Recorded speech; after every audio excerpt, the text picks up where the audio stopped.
Very much, Mr. Chairman. Thanks for holding this hearing. Mr. Rittner, let me start with you. You're with Intel, right? Yes, that's correct. We've been asking questions about Russia. Let me just ask you a question or two about China, if I could. Why is it that your company is investing so much in China, particularly in Chinese artificial intelligence and semiconductor startups?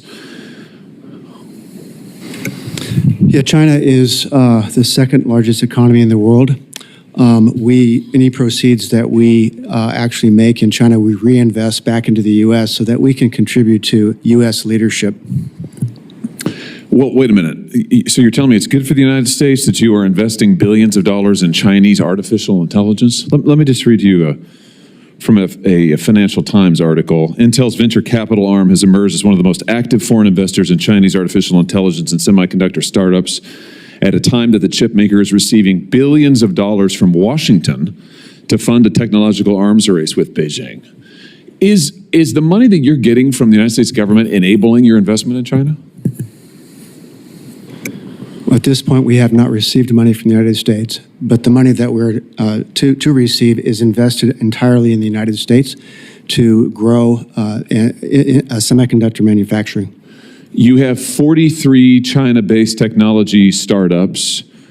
Since your venture fund was launched in the early 1990s, has invested in more than 120 Chinese groups, including their data provider Crunchbase. I'm still quoting from the FT article. You've continued to back fledgling Chinese companies, even in the past year, even as many American companies have exited the market, the Chinese market that is, under pressure from U.S. authorities. It just seems strange to me that you're spending so much money, even as you're set to receive billions of dollars. By the way, I can't believe that you get no money from Washington, D.C. I find that hard to believe. But why is it that you are continuing to double down on the Chinese market? I mean, is this a good thing? Is it a good thing for Intel to be investing in Chinese artificial intelligence? I mean, they're our chief competitor. The reason for our investment, Senator, is that there are unique characteristics, technologies that we can leverage so that we can build the greatest products here in the United States. Well, yeah, I have no doubt that you're able to turn a significant profit off of what you invest in China, but how that benefits, inures to the benefit of the United States is opaque to me, not clear to me. What about your relationship with your suppliers in Xinjiang and Uyghur forced labor? Do you condemn the forced labor that the Chinese government and its suppliers use? I think maybe your mic's off. I'm sorry, Senator. That particular question, I would leave that answer to the experts. I'm not an expert on that. Well, wait a minute. You're not an expert on whether or not there's forced labor in China? Correct. Well, wait a minute. You're not willing to say here today that the Chinese are exploiting the Uyghurs? I would leave that answer to that question to the experts. Does it take an expert to know that there's slave labor in China and the Uyghurs are enslaved? Do you know who the Uyghurs are? I do. Okay. So are you willing to say that what the Chinese authorities are doing to the Uyghurs is wrong? Sir, I'm not an expert to be able to make that guess. Good Lord. I can't believe you're saying this. And, you know, what's alarming about this is your company did the same thing. In December 2021, you issued a letter to your suppliers saying that the company is required to ensure our supply chain does not use any labor or source goods or services from the Xinjiang region. But then you apologized for it a week later on Chinese social media, saying that letter was only written to comply with U.S. law. And now you're telling me you don't have a stance on it at all. Is that really your position? Senator, I'm not in a position to make that statement. You're not in a position to condemn forced labor in China?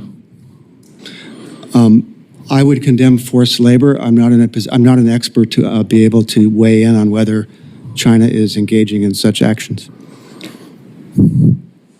You have billions of dollars of investments in China. You are investing in Chinese artificial intelligence. You are investing in Chinese semiconductors. You are making who knows how much money in China, but you won't say that the Uyghurs being exploited is wrong? What is wrong with you people? That's not a rhetorical question. I can't believe I'm hearing this. Personally, I believe that slave labor is wrong, yes. Personally, well, oh, good. Well, I'm glad we've gotten that far. Now, why is your company associating itself with it?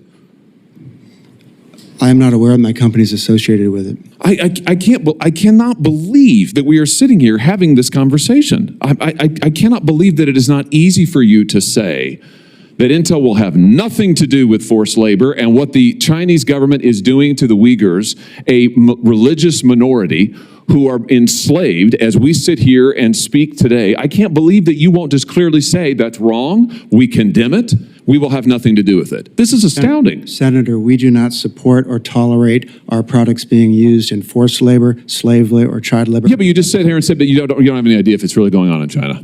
But I'm not an expert in that. It doesn't take an expert. It doesn't, everybody knows that this is the truth, right? I mean, would you give me the same answer about the Holocaust? Do you have to be an expert in that to know that it was wrong and that it happened? I mean, good Lord.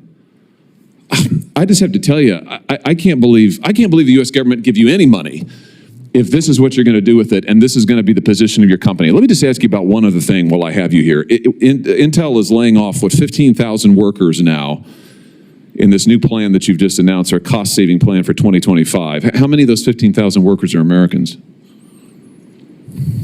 Senator, I don't have a number at this point of who's being laid off.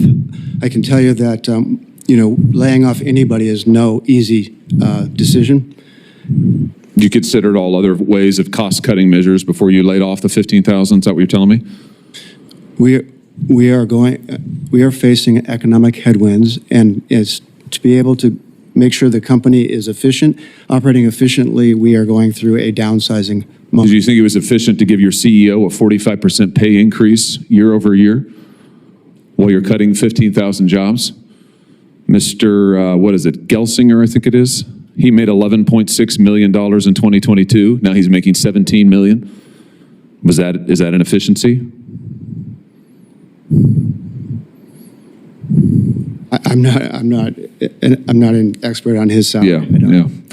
Well, you don't appear to be an expert on much, but I tell you what, it should not be hard to say that American jobs are important, American national security is important, and slave labor is wrong. And funding slave labor in China is absolutely an atrocity. Thank you, Mr. Chairman.